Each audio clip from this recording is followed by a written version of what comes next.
we are to master this earth and take back this earth from the European, then we must outthink the European. A person who's not headed for mastery, let us say, essentially is interested in learning what as against how, you see. And to a great extent, then, his approach to knowledge is passive. And he's more or less, he becomes more interested in memorizing and remembering what is told him. And he's learning more to take orders than he is to give orders, you see.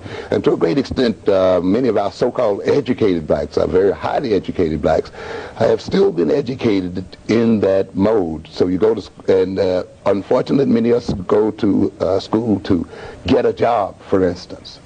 We don't perceive it as a part of a massive effort to attain control and mastery of our situation, and ultimately to outdo the European.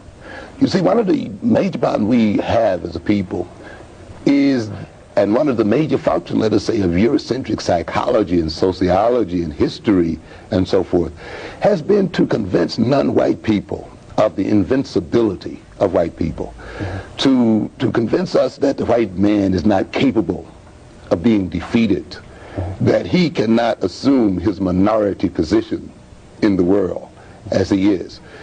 This being the case then, and it has made us then think, well, we have to accommodate him. We have to get along with him. Oh, he's going to, you know, we have to live with them because they are in control and so forth. Well, that leads to a type of attitude toward learning that means that you are not going to try to outlearn him, outthink him, outmaneuver him, you see. So if you're going for mastery, you see, then the knowledge becomes very important, and you see it as a tool for advancing your own power interests in the world. If you're not going for mastery, you just see it as a means of being able to carry out efficiently the orders that are handed down.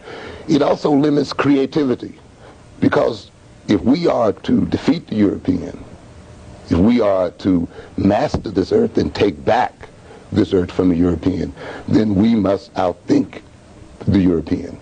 We must then be creative. That puts the learning emphasis on the how-ness, the how to think as such, and to the use of knowledge as a tool of mastery. So it's a very different kind of thing, very different emphasis there. Let me